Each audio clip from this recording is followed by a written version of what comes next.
Hey guys, this is Will. Will be your host tonight. This is the Nightmare Narrative podcast, and tonight I have a very special guest. Jeff Santos joins us. He is the director of Virginia Paranormal Investigations, as well as the author of Ghost of Yorktown. Say hi, Jeff, Hi, everybody.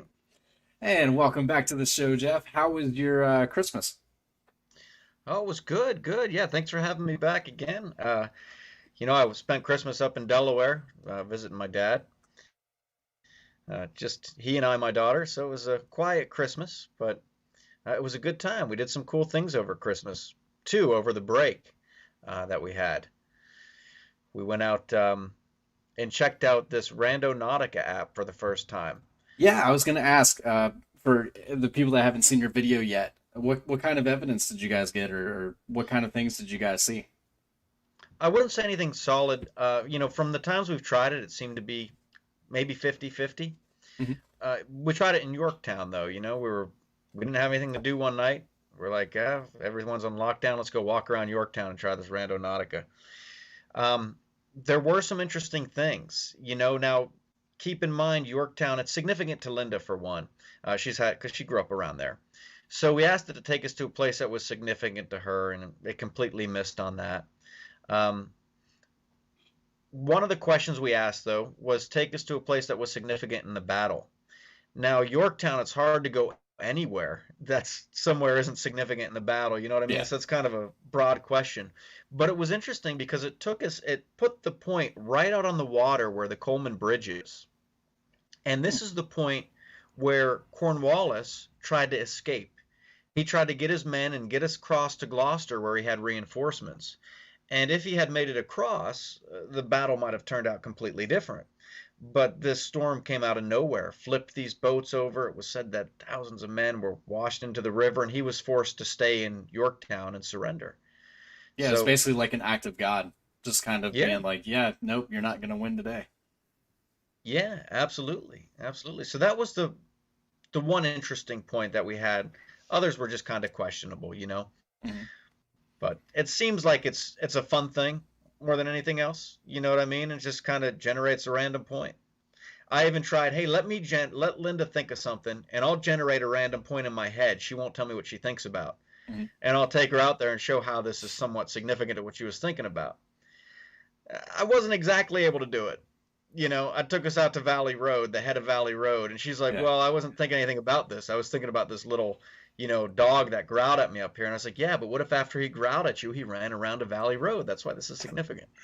But But I yeah, don't so know. you had you statistically had the same probability of getting the correct answer as the Randonautica app. Right, right. Nice. Now, for you guys that are just joining us, it looks like we have five people in the chat right now. The way this show works is Jeff and I will kind of shoot the breeze in the beginning while people are kind of filing in. And first, we'll talk about a couple things. But the main topics tonight, love your cup, by the way. For you guys that can't see the cup, he has a Mr. Snow Miser. Yeah, Snow Miser. Been watching the Christmas movies. Yeah. This is January 4th, so it's a little bit after Christmas, but we are still firmly celebrating Christmas. Jeff even has a Christmas tree up in the background. Right. Basically because there's nothing semi good until Easter. Exactly. Don't Yeah, quote me on that. Someone will find something wrong with that, me saying that, but yeah. that's the way I feel about There's nothing significant about February 14th. it. Not at all. Uh, but we'll just kind of talk about stuff like this for a little bit. And then the main topics tonight, number one, is we're going to talk about good, bad spirits, what kind of characteristics you should be looking for. Say you have a haunting in your home. Should you be scared? Should you want this spirit to leave? Do you want it to stay? And what's the difference between a human ghost and a demon or something not of this world in your home? Main topic number two is going to be, are battlefields haunted? Our answer is going to be yes. Spoiler alert. However, we're going to kind of talk about Gettysburg, Yorktown, and a bunch of other battlefields, including over in Europe, as well as a few other places. And the last topic tonight, Last main topic tonight is going to be the future of VAPI in 2021. Some of the investigations that we're looking forward to, some of the things that we want to try on future investigations. We'll kind of talk about that. And then at the end, go ahead, guys, put your comments in the comment section down below, and we'll go ahead and answer some of your questions towards the end of the show. Our friend of the chat, Wayward Knight, he already asked a question earlier, so we'll go ahead and ask that to Jeff a little bit later on. And to kind of keep you guys posted, I have a huge announcement at the end of this podcast to kind of tell you about a video that is going to be uploaded this Friday. So let's go ahead and begin with our main topic, number one. And our first main topic tonight is good, bad spirits. So, Jeff, what are some of the characteristics of, grandpa, ghost spirit, your mom, ghost spirit, that kind of thing in your house? What are some of the things that ghost would be doing or looking like or that kind of thing, as opposed to something maybe demonic in your house? Sure. Now, a lot of times there's a very thin line. There really is, because we've talked about before how something may appear perfectly friendly at first. It may even appear as somebody that you knew when they were alive, a dead relative and such, but then they slowly start to get their hold in your home and get worse. So that's something that just kind of a disclaimer, I guess, to be aware of. But a lot of times, for example, when people call us out, they're not on the phone terrified like a lot of the people you see on TV. They're saying, hey, I have some strange things that are happening in my house. It's usually a mixture of things. They'll hear random footsteps. They may hear some voices in the night.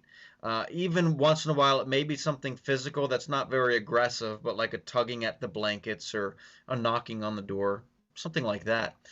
And they say, I want to know who this could be. Often they'll have a story about someone who recently passed away, a close relative. And they'll say, I want to know, is this my husband that's coming back to visit me? Is he trying to give me a sign? And in these cases where it is a peaceful spirit, and it seems to be a human spirit, I should say, there doesn't seem to be any harm that's coming to the person. There isn't really a feeling of uneasiness. People will say, look, I know I should be freaked out because I'm hearing these things and seeing these things, but I feel perfectly comfortable. And that gut instinct, I believe, is something to put a lot of stock in. Because if you feel comfortable, perhaps it's not something that's too terrifying, too terribly bad. Yeah, perhaps it's just a spirit that's passing through, or it's just a loved one coming in to check up on you.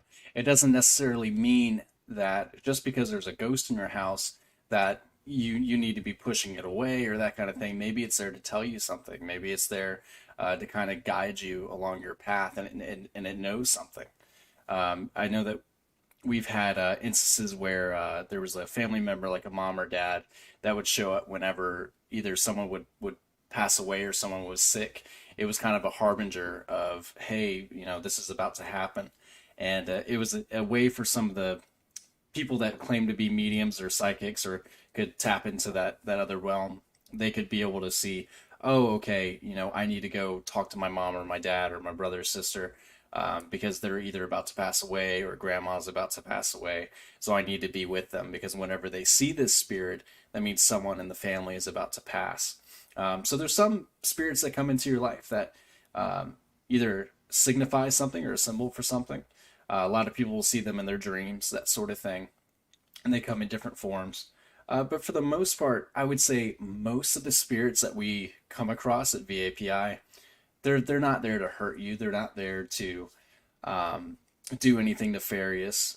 They're just either they're living out their life as a residual haunting. They're just kind of going through the motions of what they did back when they were alive, or they're there to either help you or just there to look over you and to make sure that you're okay. Whether you're a family member or it was someone that used to live there that was a genuinely caring person that is still at that place. Now, to talk more about some of the bad spirits, I do have a really good story of one of the houses that we went to up in Williamsburg. It was a guy who had a spirit that was attached to this child, and one of the very key characteristics that was different from this haunting compared to others. And Jeff and I have talked about this before. A human spirit will do things that a normal person could do if they were still alive. They would be going through doors or walking upstairs or that sort of thing. They won't be levitating. They won't be, doing things that normal people couldn't do if they were still alive. And so one night, this guy goes to tuck his daughter into bed, and while he's there, kind of talking to her, she says that the lady was there and she was right behind him. And so this guy turns around and he sees this sort of black mist kind of see him and then shoot up through the ceiling. So that was an indication to us that that was possibly not a human spirit or a human ghost. And so that could have been something from the other realm. It could be a demon. It could be some sort of negative spirit that was haunting that child, because that thing did something that a normal person couldn't do. You wouldn't shoot up through the ceiling. Things that are able to move through walls or that sort of thing are something that we would kind of characterize as either a demon or something negative or something that was not a living being to begin with. Jeff, what are some of your thoughts on those characteristics? Yeah, a lot of times, like you said, these spirits that are nasty, they will imitate somebody that's in your household that's living. A lot of these cases we've heard people will say, I hear my daughter calling me from downstairs and my daughter's upstairs, and the daughter will say, I hear my mom calling me, and she's outside and she's not even in the house. So a lot of times it seems to start with even this spirit mimicking people that are in the house. Now, these spirits are the worst because if you have something demonic, it's trying to isolate you. It'll try to isolate you, try to get people to think you're basically nuts. It's a very difficult case to get solid evidence of, because these demons, I believe their best weapon is their disguise, is going unknown. People not believing that they're out there and that they can really harm them and cause problems in their lives. So a lot of these cases will show up to where people have the most severe reports, and they'll show me the pictures of scratches that they have that just appear on them, handprints, and we'll go out to their house where they've been growled at. They've had these scratches, cabinets open and closed, and we won't find any evidence. We won't get a single response. Not a single device will be interacted with. But the person is very credible. You can look at this person, you can talk to them and say, look, I really feel for this person. I know they're being sincere. I can tell they're almost in tears, and they don't know what to do. So that's one of the things I've noticed with these types of hauntings as well. They're very hard to get evidence of. Yeah, because they don't want to be captured on film. They don't want to have their voice recorded. It seems to be a lot of the times when you have those demonic type things, as soon as we introduce, hey, this is how a voice recorder works, we get nothing. No voice recordings at all, no pictures, no any type of evidence. Matter of fact, that Williamsburg investigation that we went to, I don't think we got any evidence at that one. It seemed to be because of course we didn't have the little girl with us. She kind of stayed away while we did her thing. We didn't want to get her too involved, mostly because we didn't want to scare her. And so maybe because of that, whatever it was, stayed with her and didn't even interact with us at all. And that's a possibility. Yeah, I will say the horse growling definitely threw us off. Like Yeah, horses growl. I didn't know that Believe until me, then. believe me, they do. Yeah, we found that out pretty quick. Yeah, yeah. Jeff and I. Yeah, that was scary. Yeah, yeah, we hear Turned. this growling, something huge just growling in the darkness, and we go around the corner and there's a field of horses over there. It's Yeah, like, oh, okay. yeah. I didn't know horses growled. I didn't know foxes cry like a screaming woman. I didn't know. Yeah, Yeah, yeah. You learn a lot about wildlife doing ghost investigations. that's true. That's true. Yep. In Wayward Night, I'm sure you saw it. He actually has a really good question. If a spirit is able to physically harm you and make you sick or ill, would that be characterized as a demon? All right. Speaking as for the views I've found in the paranormal field, I'll go off of that because Yeah. my views may be a little different. But in the paranormal field, if a spirit is, if somebody is nasty in life, they're going to be nasty as a ghost. And spirits, it is believed that they can move objects. And this is one thing I can attest to. I saw something move right before my eyes, one occasion, two occasions, one I really couldn't explain. And they can move stuff. So if they can interact with our realm and move objects that are in our realm, then it would stand to reason that they could very well probably touch a person. And if they had ill will towards that person, I think they could very, very much so hurt that person. Maybe be mistaken as a demon because they are so nasty. Yeah, I agree. I think that, and this is my own personal opinion. I completely agree that if you are a nasty person living, you're going to be a nasty person in death. And it seems to be the people that were nastiest, they not only are a spirit of themselves, but somehow it seems to be, and Jeff, you can comment on this if you agree or disagree.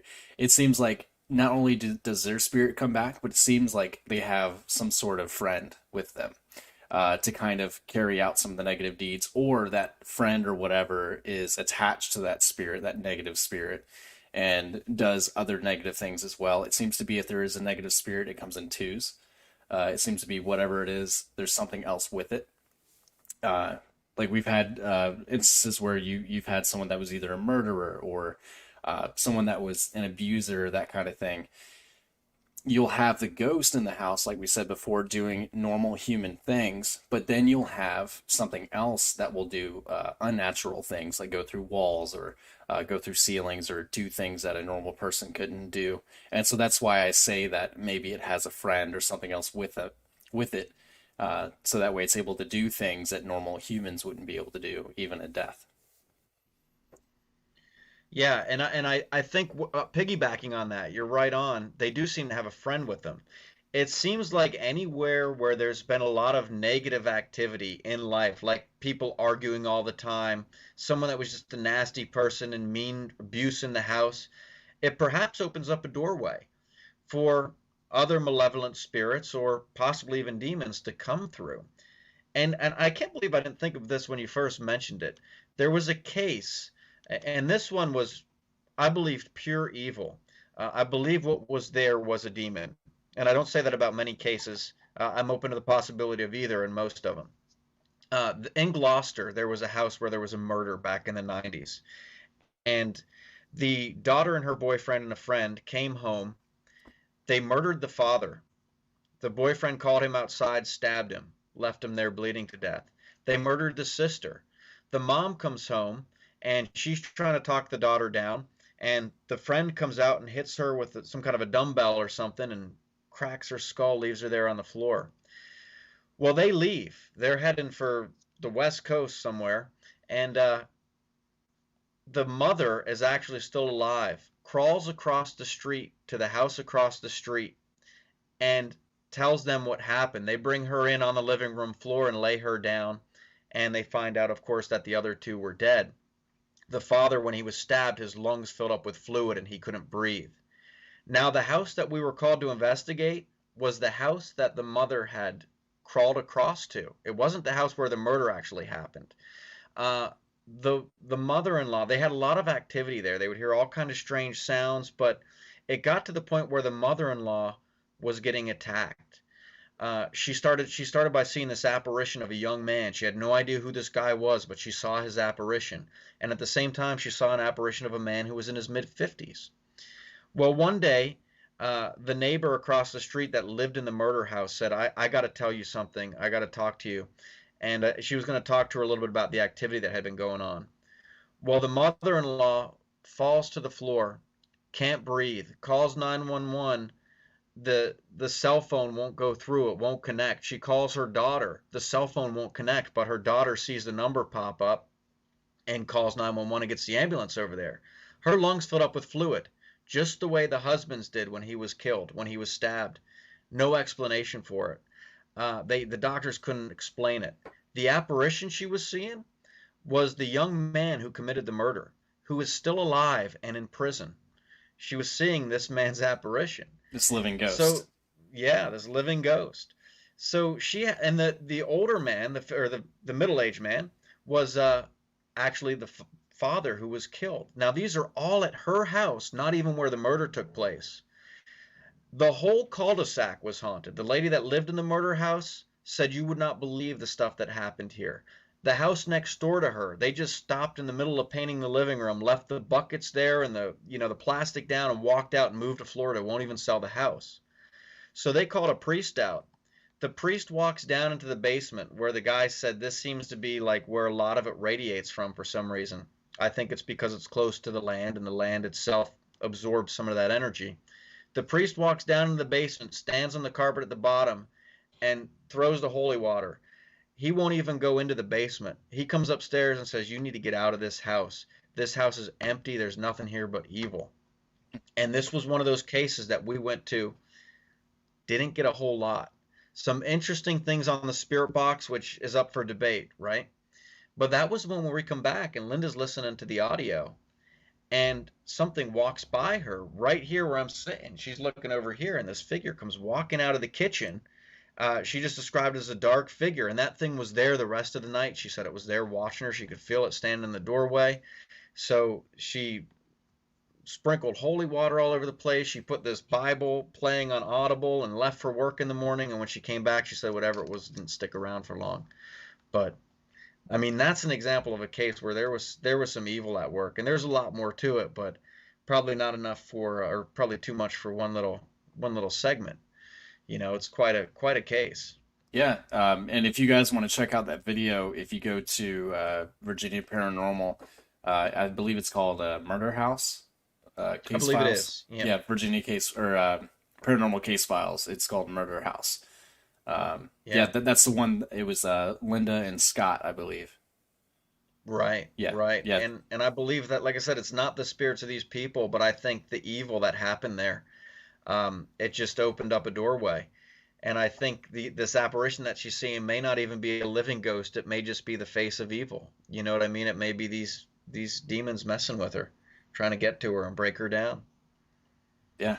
I can't really say too much about that after that, but that's a really interesting case that you guys went to. Yeah. Um, Yeah, and they ended up moving, and the guy ended up getting very sick too. He ended up getting lung cancer out of the blue. Like just came on as soon as they tried to move away from that house. I mean, it messed up their lives. Like there was problems with alcohol and everything else just that they didn't have before or after living there. I wonder for places like that, I don't know how much the Amityville horror is actually true or not, but some of the things where you move into a house that's incredibly haunted like that, even the one that's based on a true story, The Haunting in Connecticut, where you move into a very haunted house or something that has something negative to it, all of a sudden you have physical things start happening to you. You get sick, cancer, people get in car accidents, and a lot of strange, unexplainable or improbable things happen to you. And it could be attributed to some of these demons or negative spirits. Yeah, yeah, a lot of things that we may not even realize in our daily lives that go wrong, string of bad luck. It could be something a little more than that. At certain times, it can be. And that'll be it for our first main topic tonight. And we'll move on to our second main topic, which is, are battlefields haunted? So first and foremost, I figured we'd go ahead and talk about our local one, Yorktown, and we happen to have the expert here on it to kind of talk about it. So let's talk about some of the first the battle itself, why you think that there could be spirits attached to Yorktown here in Virginia, and some of the spirits that have been seen here. Yeah, this battle, battlefields notoriously haunted. There's always strange things that go on at battlefields. You can't imagine the emotion that was felt on these fields as these men were running at each other with bayonets, cannonballs ripping through them, and muskets being fired off. and they're hearing these booming sounds and facing at each other. And in a battle like Yorktown, this was something that was for a nation. You know, they knew that they had to win this battle, and if they did, we would have a nation. We would go from there to have this nation that we have today. If they didn't, perhaps the war would have been lost. So that even adds to the fact these guys walked down here, foot and horseback, from New York all the way down to Yorktown, and they dug these trenches. Washington took the pick and broke the ground for the first trench that they dug. And they dug these trenches and they came in, they took the readouts, uh, fired cannons into the town, and all around the fields outside of town were just soaked in blood. The town, people dying all over the place. The town itself was a battlefield. And it doesn't seem that it's ever really recovered from that, the land. As these men fell and their blood stained this land, I don't think it ever really recovered. You know, there's a lot of strange things that happen on these battlefields, and we even have some interesting pictures from the battlefields. Surrender Field is probably one of the main ones, and this is a field where not only uh, take aside the battles, this is where the British had to come to lay down arms. And when you hear this, these men, this was the Royal Army. They had no idea that it was going to come to this. This was not expected to happen. And these men are filing in, laying down their arms. And the terms of the surrender were interesting too, because Cornwallis wanted to surrender with full honors, and Washington said, no, I'm going to give you the same respect you gave my men. You're going to surrender your colors, and your men are going to be taken prisoners of war.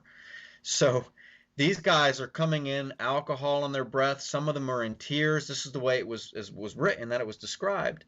And they come in and they file their ranks and lay down their arms and surrender. So Surrender Field is one where people hear and see strange things. And one of the more recent legends with Surrender Field is when people go there, now it's off limits at night, so I wouldn't recommend it, but people that go in the parking lot at night and sit there for some time, they hear The World Turned Upside Down start playing. Not the hip hop one from the movie Hamilton, but the actual World Turned Upside Down that the British played back in the Revolutionary War. Gotcha. So that's where that comes from. Yeah, Hmm. yeah. That's pretty cool. I actually didn't know that.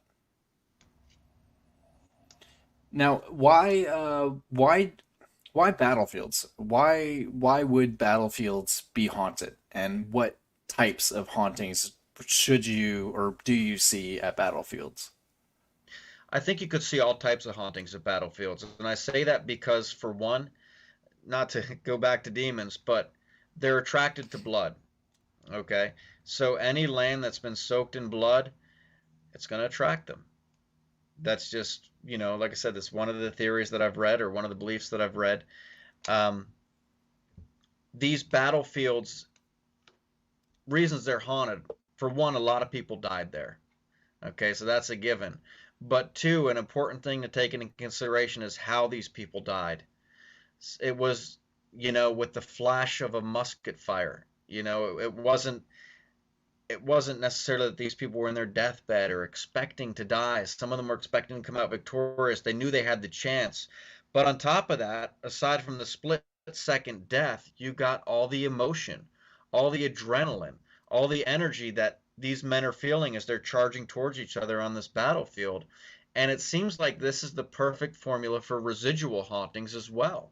Because a lot of times where there's something of high emotion, where there's been a lot of high emotion there, it seems like there's a residual haunting, which is often the case with battlefields. A lot of times people will see these entire brigades going at it, coming at each other in the battlefield, and they'll all just disappear.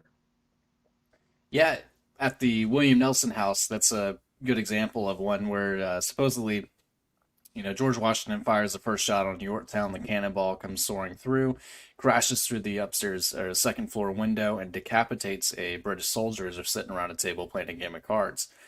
So when you have instantaneous deaths like that, people that don't know that they're dead, it seems to be that their spirit kind of lingers behind. And then when you had that happen, those people just see this guy get decapitated. They go running out, and there's confusion. People are angry. They don't know what's going on, and they're now being killed by cannonballs coming through. And so not only do you have the instantaneous deaths where the spirits don't know that they're dead, but you then also have the negative emotion tied to the land itself to give you those residual hauntings so you can have those intelligent hauntings of the people that suddenly died, as well as the residual hauntings from the emotions that happen there. So it's just this big melting pot of different reasons why there would be hauntings on battlefields. And Yorktown is a really prominent one here in our local area that we're able to explore. Absolutely, absolutely. And even I went up this past Saturday to Chancellorsville Battlefield, I've never been. How and is that? it was pretty cool. Unfortunately, there's a busy road that kind of goes through the middle of it, Hmm. but there's ruins of this house there, the Chancellor Mansion, and For it's those not that even ruins; it's just a for foundation. those that don't know, what is Chancellorsville? What war? That kind of thing. Chancellorsville was from the Civil War, and it's up there near what is it, Spotsylvania? It's up there near Spotsylvania County, in Spotsylvania County, I believe. But this house stood here, this magnificent plantation, and when Lee and his men came up to it, uh, there were these ladies out on the balcony dressed in their, fine Southern belle dresses, and he assured them that you're going to have the gratitude of your country for helping us out here, for letting us take quarters here and stay up here. They had to go take cover in the basement, and when they came out of the basement, the mansion was in flames. The woods all around the battlefield were just a sheet of flames. Bodies all over the place, horses, neighing and running all around and dead, and uh, people just moaning and praying. And that's a sign of this energy that goes on at these things. I just thought this picture painted it well. That's why I brought it up, because they said literally for 5 hours, one person was shot every second for 5 hours, and it ultimately came to 17,000, over 17,000 people that were killed right on this little property right here. So it's crazy. It's crazy to think about, put that in perspective, and think about what these people experienced and why they may very well be haunted. Yeah, it's a pretty cool battlefield to be able to go to if you've never been. That's something that I'll definitely check out, especially being Stonewall Jackson's last battle where he was shot and killed by his own men as they were going back through the woods, which ultimately I believe is a turning point in the Civil War. So a very interesting battle to go check out. Yeah, And while we're on the subject of Civil War, we got to mention Gettysburg, right? yeah. Actually, Gettysburg, I believe, is where they went after Chancellorsville, if I read it right. Yeah, So Lee won this magnificent victory, outnumbered by Union soldiers, but the Union Army, of course, regrouped and turned it around at Gettysburg right after that. yeah. So Gettysburg seems to be one of the most haunted battlefields in all of America. Uh, why is that? Why Gettysburg? And what are some of the hauntings that you can see if you ever go there? Well, Gettysburg, once again, it has to do with a lot of death. I've been to Gettysburg and toured the battlefields, and it's just endless. You can walk around for days on these battlefields, and they show you the different lines where all these men fell. It was quite a bit that happened up there, quite a bit of death that occurred, and a huge battlefield, also a turning point, so a lot of emotion. One of the places, there's now each place has its own unique story, and one that I thought was interesting was the sniper. There was this Texas sniper, and this guy was quite a shot. It was said that he picked off hundreds of Union soldiers, hidden up there at Devil's Den was the name of the rock ledge that he was up on. And someone ended up coming around and getting him from behind. They ended up killing him. So this photographer, I think it was the same one that's famous for taking all the Civil War pictures. He comes out and he's taking pictures of the aftermath, and he wants a picture of this Texas sniper. So he just finds a random Confederate soldier that's laying there and pulls him up and puts him up on the rocks to make him look like the sniper, and says, "Here's a picture of the Texas sniper." Jeez. And apparently this pissed off the ghost. I don't know if it pissed off the ghost of the Texas sniper or of this guy who was labeled the sniper, because that's one of the reasons that the uh, Devil's Den there is haunted. Gosh, it's killing me. I can't think of that guy's name. That photographer. He did like about 80% of the Civil War photos that you see. I can't think of the Hmm. guy's name, but Yeah, I think he even photographed Abraham Lincoln. He was like the one that took the famous picture of Abe Lincoln, I think. yeah, yeah, that's him. He would do a lot of staging. It wouldn't necessarily look like that when you would first come up. Like he would place bodies a certain way. Like he would do certain things to give it the look that he was going for. Hmm. Yeah, absolutely. And before we stop talking about the battlefields in America, the other one that I wanted to bring up was actually the Battle of Little Bighorn. That was Custer's last stand against the Native Americans out west, and that place is actually pretty haunted too. I went around and looked up some of the most haunted battlefields around the world, and one of those that came up was the Battle of Little Bighorn. So at that place, actually, um, what happened for those of you that don't know is Custer, who was part of the Union Army as they were pushing out the natives. He went there and had his last stand. His arrogance kind of led to his downfall, and so it's some sort of not a I guess a crater or it's some sort of hole in the ground where he took his men and basically when they went there, all of the natives had the high ground all around him. And so basically they were surrounded and they were just massacred, all of them. And after that, the hauntings that we get at that place that I looked up was people go there and they have just feelings of dread and hopelessness, sort of the feelings that you would have at that moment. One of the soldiers would have had that moment of like, wow, there's no retreat, there's nothing that we can do, and all of the men were being killed ruthlessly, no mercy whatsoever. And people that have gone there have also apparently have had hallucinations of the battle. People will be there and they'll just kind of see it play out before their eyes. I've also heard that at Gettysburg as well. And there was one guy who claimed to be a someone that was reincarnated as one of the soldiers. He went to Gettysburg and saw the field the way it was back during the Civil War, and he was able to see the battle play out in front of him. Some people, when they go to these battlefields, they have hallucinations of the battle playing out before them. That's another common way that people see spirits at these places. And the last thing at the Battle of Little Bighorn is one of the park rangers actually owns a house at that field. And she claimed that there was a cavalry soldier that would constantly come in and out of her home, and it seemed to be some sort of residual haunting as they would pass through walls and would do that sort of thing. And so moving out of America and kind of going into the larger scope of things, some of the other battles that we don't necessarily think of, but man, this huge one right here, the Battle of Stalingrad. Can you imagine the types of spirits that you have in Stalingrad? To give you an idea of the number of deaths, I looked it up. At the Battle of Stalingrad, this is, of course, in Russia. This is World War II. Hitler takes the German army out to Russia. He starts, I believe, in August, and little did he know that he would be there when it got colder. And then, so of course, when it got cold, Russia is incredibly cold, and his men came in with their summer gear. They weren't ready for the harsh winters in Russia, and many of them perished due to the elements, let alone the fighting that they had there.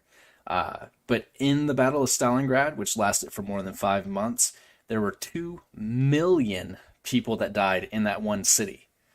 And today it's said that entire neighborhoods are haunted.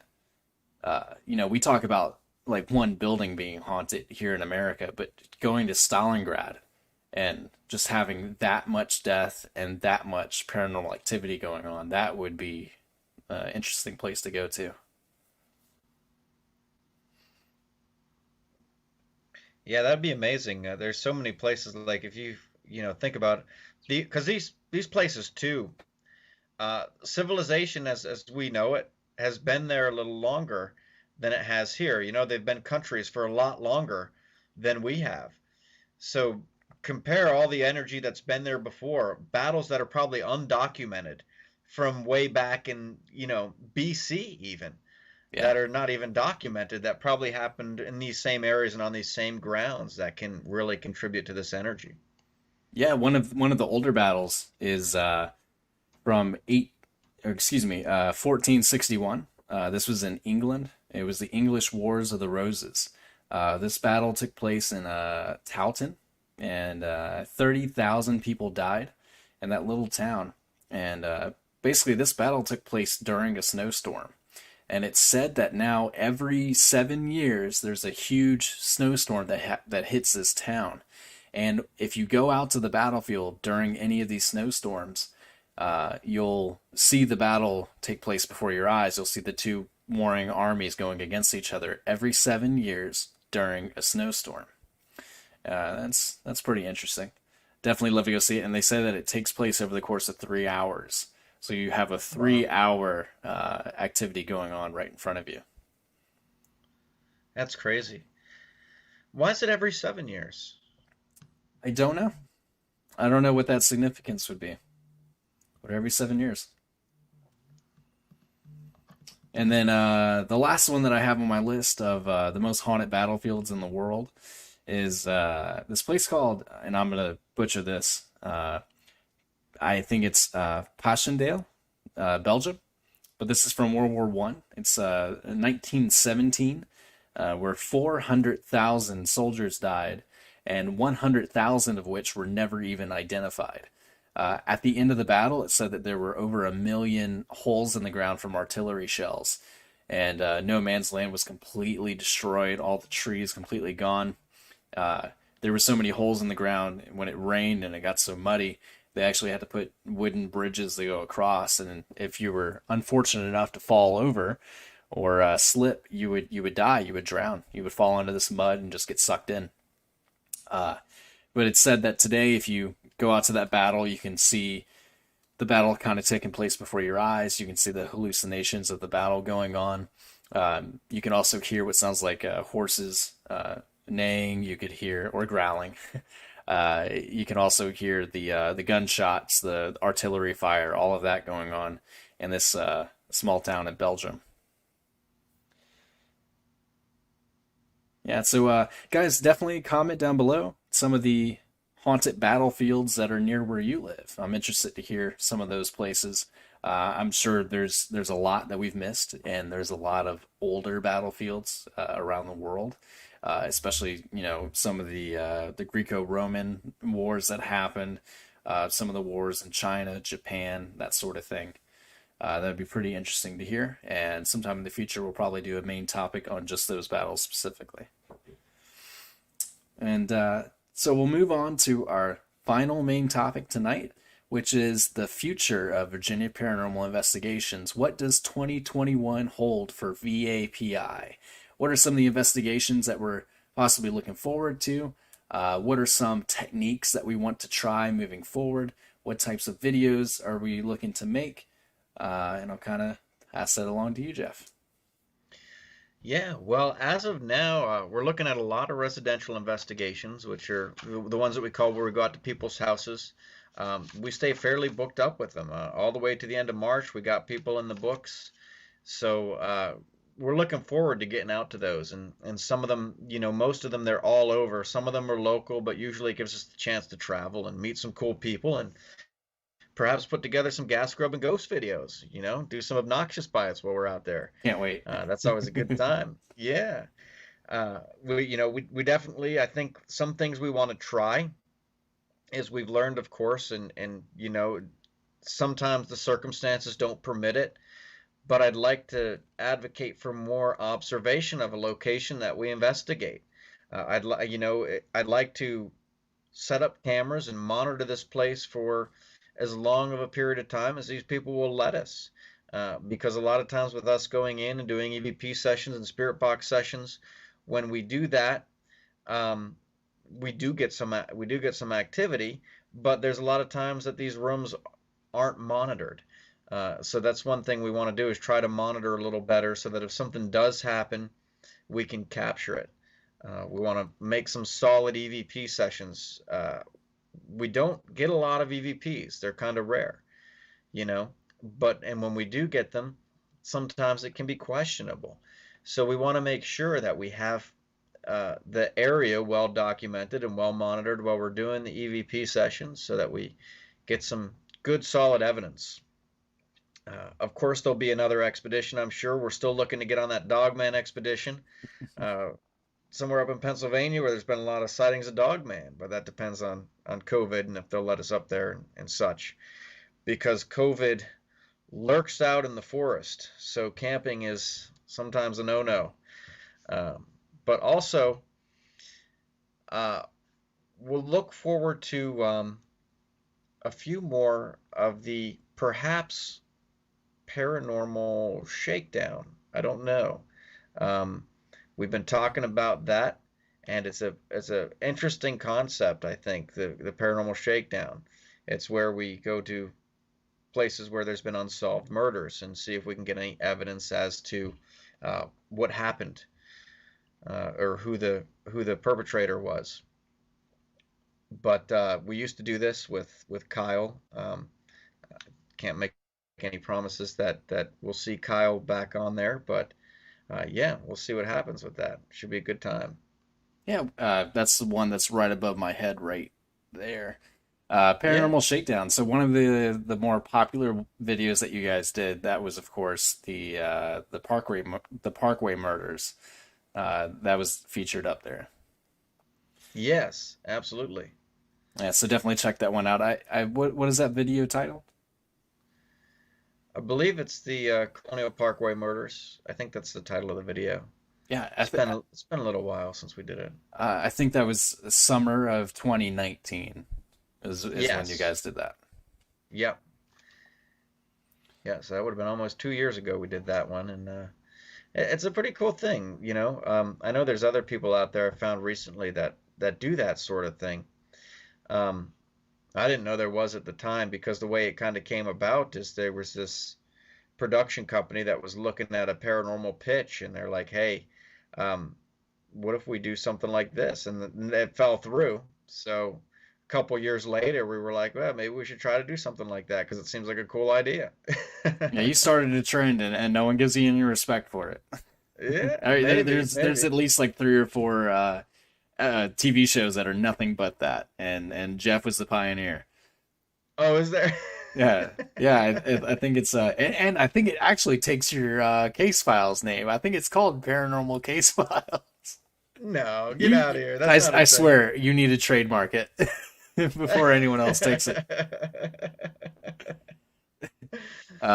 But one of the other ones, and I know we talked about it last year. It was kind of hard with the whole COVID thing. I'm hoping that this summer, hopefully, we're able to do a little bit more. But would love, love, love to be able to go to to the York River and do that thing we've been talking about of doing an investigation on the water and trying to get Yes. interactions with the spirits from the ships, that kind of thing. Putting a voice recorder down into the river, asking questions through either a walkie-talkie or just seeing like what kind of sounds we can be able to get. That'd be pretty neat.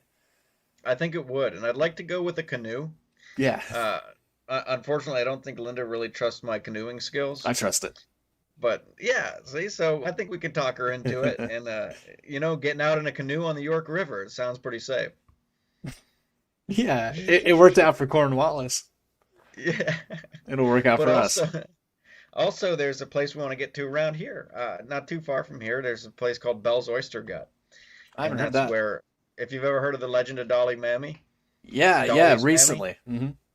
that's where they found her. This woman that was killed. Long story short, she was in Pocosin.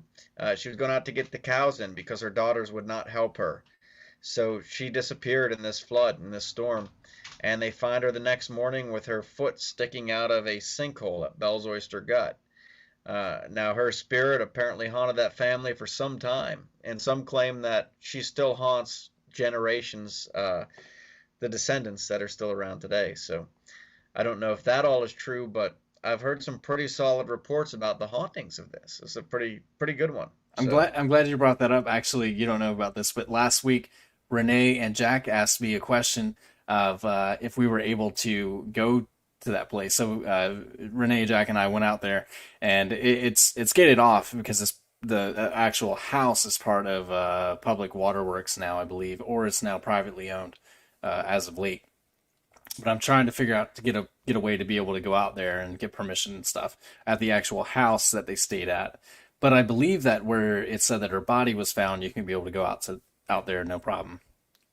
Yes, yes. Now I got some extensive research on this. We even traced her back to who the actual woman is. Uh, the house, unfortunately, is no longer there. The closest point would probably be where Paws is. Are you familiar with Paws? Mm-mm. No. That's basically this. I don't know the whole story behind it, but from what I've heard, someone passed away, and there's a ghost that went by. I saw it. It was that spirit So, from Gloucester. It's coming to get you. Oh, there he goes. someone passed away and left all this money for cats. Mhm. So they built these little cat apartments, and they rescue all these cats and you know take really good care of them. So it's like cat apartments and stuff like that that are now there on the grounds of where her house used to be. And the point is not too far from where Bill Forrest Seafood is. Yeah, we'll have to go check it out. That's an investigation I'd love to do. Because I looked it up. I had to look up the story of what happened, and it seems pretty interesting. We'll have to Yeah, do a video out yeah, there. absolutely.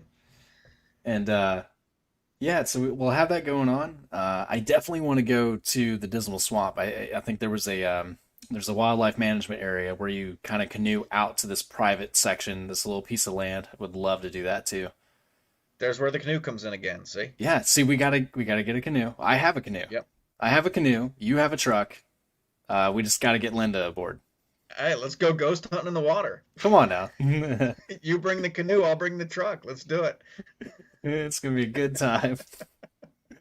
Can't miss. Yeah, so we'll have to do that this summer. Definitely, I'll have to plan for that. Um, and so we'll go ahead and move on to the next, the last part of our conversation is answering your guys' questions. So go ahead and comment some questions down below. I'll go ahead and start with some of our Patreon questions as well as some of the questions that I got from our community posts. The first question is from Wayward Knight. He asked, "Hey, Will, you and VAPI or Jeff, do you guys believe in the Dog Man?"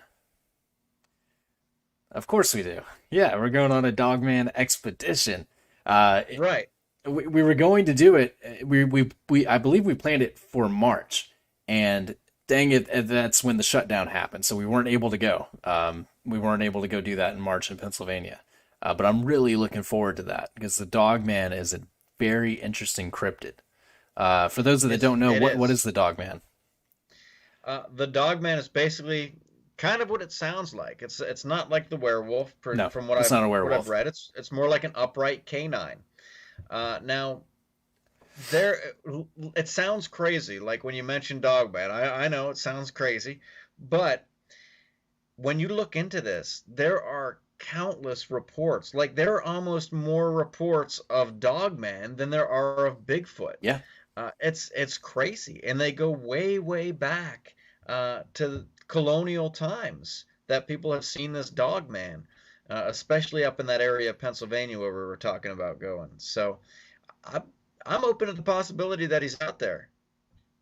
I think he is too, and I'm actually really scared of this Dogman expedition because this is one that, you hear Bigfoot and Sasquatch and all that stuff, and you hear people seeing it or whatever, but you don't get attacked by Sasquatch or Bigfoot as often as people that encounter the Dogman. If you see the Dogman, it's probably because you were attacked, and there's probably more cases of Dogman, but we don't know because they're dead and they're missing.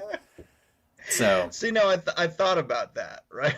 And it sounds like the Dogman would definitely eat you. It yeah, does. But I was looking, I was like, okay, so all these people reported seeing the Dogman and they lived. So something's wrong here. Either this thing is not very it's fast not efficient. or it's not aggressive, Yeah, right? One of the two. So I don't know. I don't know. that'd be interesting to find out. Stay tuned for the Gas Grub and Ghost episode and the expedition that we go on to go see Yeah. Dogman. Yeah, And I'm absolutely. really good with dogs. This is what's going to happen. I'm going to tame the dog man. I'm going to pet his belly. I'm going to bring some dog treats, get some bacon strips, and we're going to seduce the dog man to actually be on camera, talk to him, and and Right. yeah, find out. You know, I don't know if this is a family show or not. But yeah, I know what you're trying to say. Right. Yeah, Right. the kids don't know. Yeah. Um, so the next question, and this is actually a personal question that I wanted to ask you, Jeff, because I don't know. This is something I thought about. I'm like, I need to ask Jeff this. If you weren't doing this as a hobby, aside from your actual job, what is it that you would devote your time to? What hobby would you pick up? What kind of thing interests you that you would put the same level of enthusiasm, money, and everything else into?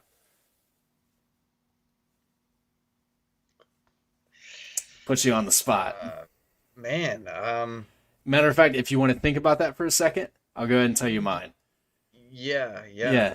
Yeah, some people might want to get into boats or planes or cars or um, like some kind of hobbies, building model train sets, that sort of thing. For me, actually, I would probably go to college. I'd probably go back to school, do some schooling, get either a trade skill. But the main thing that I would probably do is go back to school in order to get some kind of degree in psychology, because eventually I do want to be a sort of counselor, and I want to have the degree and the merit to be able to do that kind of thing. So if I wasn't doing this, I would probably be trying to help people, but instead I'm doing this, and this is just as fun. But eventually, I would like to be able to do something like that. So I think other than that, I don't know. Video games was something that was a big part of my life. And see, if I did video games, I'd be doing this. I would probably be streaming video games on Twitch or and Discord or that kind of thing on YouTube even. I'd probably be doing something like that. But I really love and enjoy the hobby that I have now. And what I am doing right now, this is a hobby. This is not a job. This is not something that I do for money or anything like that. Like, this is something that I genuinely enjoy. So I love this hobby. And so, with that being said, what would you devote your time and energy to, Jeff, that you do with ghost hunting and YouTube? I guess the only thing I could think of that comes close is probably like camping. Camping? Oh I yeah, would I definitely. would just be Yeah. yeah, I would just be camping all the time. I'd be hiking different trails, going to What's different cool is parks. like you're able Yeah. to mesh both. Like, it's awesome when we're able to camp at a place while we're doing an investigation or even going on these expeditions. The expedition is a front. Like, we're actually just there to camp. That's what it Right. is. Right. It's an We don't excuse. actually expect to find Bigfoot. I mean, come on. You think we're going to be the ones that pull him out of the woods? Yeah. Well, you know what? Actually, that would make the most sense because no one would believe us. Right. Right. That's true. They'd be like, "Yeah, Jeff Santos, that guy, he found him. Yeah, He and that's found the funny Bigfoot." thing. Like Bigfoot could be perfectly intelligent and come down and talk and be like, "Hey guys, you mind if I sit by your fire?" Be like, "Yeah, sit down." We could have pictures of him like roasting marshmallows with us and hands around his shoulders and everything, and show that to people. They're gonna be like, "Yeah, yeah, that did not happen. Good CGI." Good CGI. We don't have Who's the gonna believe budget. that? We don't have the budget for CGI. I don't even know how to work it. No. Yeah, I think for my Crawford Road video, I put like a JPEG of like a ghost or something like that, and it was like a quick flash, and it was terrible. Yeah, I can't fake I can't fake a Sasquatch. That'd be great. Yeah, I think we will. I think we're gonna get some kind of evidence of a Sasquatch at some point, and no one's going to believe us. That poop was pretty significant. You remember that? Mine or yours? No, no, the one in the trail. Oh, that one. Okay. Yeah, I mean, we walked up this trail. We were looking for our campsite. We're up there 5 minutes and come back, and there's this huge pile of it right in the middle of the path Yeah, that we just walked up. I swear to God, it was not there. It was not there before. We were Yeah, walking up, steam was and still coming off of it. yeah, yeah, because it was so cold, and it was whatever did it was completely quiet. Because I mean, we weren't too far from it. I don't know what it was, but it was definitely a huge animal. It wasn't a deer, so it was either a bear, a person, or a Bigfoot, and all Right. three scare me equally. More like the bear, more so the person or Bigfoot stopping there to take a dump in the middle of the path. Yeah, Like that's scary to me. yeah, Like normal Bigfoot is fine, but pooping Bigfoot, that's something you don't want to come up on. no. Can you imagine if we caught Bigfoot in the act of pooping in the road? Yeah, Like that's what I'm saying. that's the Pick him first up time we on see a that. Bigfoot. Shoo. Jeez. You walk down the path and think something's growling at you, and it's just Bigfoot. He's not growling. Doing his business Yeah, of their yeah. grunting. Jeez. Poop talk every Monday at 8 p.m. Uh, Someone had a good question. This is from Matthew. Matthew asked, "Why do you think spirits tie themselves to where they die rather than returning to places they were more familiar and comfortable with?" So why would someone from New York, for instance, die in the Battle of Gettysburg and their spirit stays in Gettysburg instead of being back at home? Oh, that's interesting. Now, I've heard both, actually. I've heard some of spirits that die in a completely different place, but they come back to their childhood home. Uh, I imagine it has to have something to do with the type of death that they pass away, and there's not any, I don't think, significant studies that have been done on this. Or, I mean, it's a very good question. It is a very good question. But if someone is killed on a battlefield, they're killed quick. Yeah, They may not even know that they're dead. And we don't know what time passes like in this realm of existence. So to them, it may have seemed like a matter of seconds, where to us it's been 150 years. So you take that into consideration, this spirit is still charging into battle. That's why they're still there at the place that they died. Or you think about the mind. If this is so traumatic for them, they can't get over it. They can't shut out what happened. They can't forget about it. So that mental anguish is keeping them there. yeah, I totally agree. I think that you can have two different types of ghosts or hauntings from the same person. You can have a residual haunting that happens while they're at a battlefield, and you can have an intelligent haunting of the same person while they were at their house where they would have been living at. But that was a really good question, Matthew. Um, Someone said, "Take Dogman to Sheets," uh, or Then we'd Dogman. never get rid of them. No, Feed Dogman sheets. Yeah, yeah, he gets a taste for all yeah. the hot dogs, the knots. Oh man. Or Dogman bites Will and Jeff, says with enthusiasm, "Wow, that was an obnoxious bite." That is hilarious. Who said that? That was Lisa. That's really good. I like that one. That is good. Thanks for commenting that one. Uh, well, as we go ahead and wrap up, I did want to go ahead and say that there is a really cool announcement I wanted to make.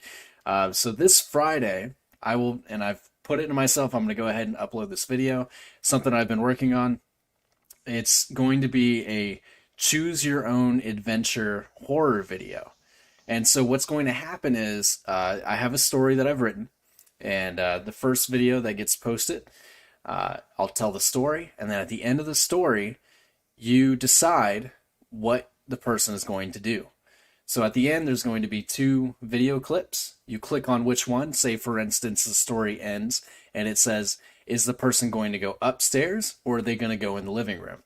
And so, say, for instance, you click on the video that says upstairs, you'll get taken to another video, which will play out. I'll tell the story, and then you decide what they do next. Now, your whole goal is you're trying to survive. And the story that I've written, there's 8 possible endings and 22 different ways to get to those 8 endings. However, there's only 2 endings in which you live and survive.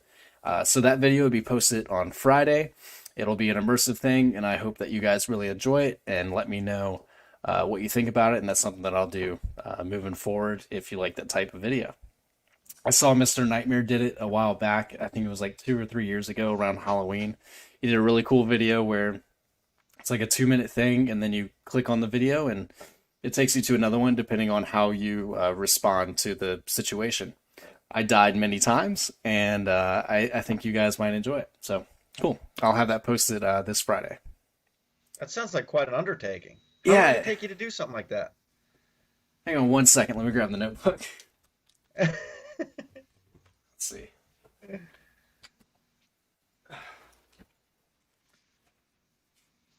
Find it. I mean, I can't imagine like the same story with all these different. Wow. That? Um, Jeez. it's just like it's just a web of different things. So I just start with like option number one, and then it's like a web, and then that breaks off, and it just keeps going and going and going. And I will say there's an Easter egg for one of the endings. One of the things that happens is actually part of the short film that we will be doing. So watch That's out for pretty that. cool. Yeah, Wow. pretty neat. But if you guys enjoy it, I'll go ahead and make a few more. I have a couple more ideas. We'll go ahead and rock with those. Yeah, cool. Well, I think that is all for tonight. It's all the questions. I think we got through all of them. If not, I'll be sure to go ahead and we'll knock those out next time. But thank you again, Jeff. Is there anything that you wanted to plug or anything you wanted to talk about tonight? Well, not that I can think. Well, there is something we're working on too, paranormal evidence room, where we're going to come up with some. We're going to go over some stuff that people send us and present it. Because we get so much stuff from people, and they say you can Yeah, share this, you can post it, and we don't. We usually look at it and respond to them, but we kind of want to show you people what we're getting and what you think of it. So that's another little project we're going to be working on. that's really cool. Yeah, I'm really excited for that. There's a lot of things that people post on the Virginia Paranormal Facebook group. They put up there, and then there's numerous things that you guys get direct message to you. That's pretty neat. Oh, Yeah, it should be a good time. the other thing I wanted to bring up. So with my Mitch money from the stimulus, I'm gonna go ahead. So I have this one tattoo of Slender Man, but I'm gonna go ahead and finish the sleeve, and I'm getting a Wendigo on my arm right here. So this whole arm is gonna be tatted. I'm really excited for it. Oh, nice. I went Getting ahead the and sleeve. getting the sleeve. This one, I Yeah. don't think I've ever shown this one on like camera anyway. But it's a Slender Man out in the woods, and it's a little girl, and it says all the 8 pages are in the trees and stuff, and I love it. And for winter time or like Christmas time, I want to put like a Santa hat up here, or like put some like little ornaments in the trees, so that way it's all Christmas themed at some point. But that would be pretty cool. But you can't take that down after Christmas time though. That's the only thing, right? Well, I would get one of those things from like Michael's or something, of those little gemstones, and just kind of like put Oh, it you're up talking there. about like that. Yeah, yeah, yeah. Yeah. Yeah, no, no, Too, not actually tat it up there. That would be weird. Just a too Christmas bad they themed don't have Slender ink Man. like on those coffee mugs, where they turn hot and change color. You could get the ink so when it turns cold, the ornaments and like Santa hat appears because it's Christmas time. Jeez. Yeah, and I'll go ahead and get the Wendigo on my arm. I'm really excited for that one. It's gonna be pretty cool. But yeah, I think that's all for tonight. I hope you guys had a Merry Christmas, Happy Holidays, and we're now in 2021, brand new year. 2020 is behind us, and I'm looking forward to a good year. We're gonna make it a great year, guys.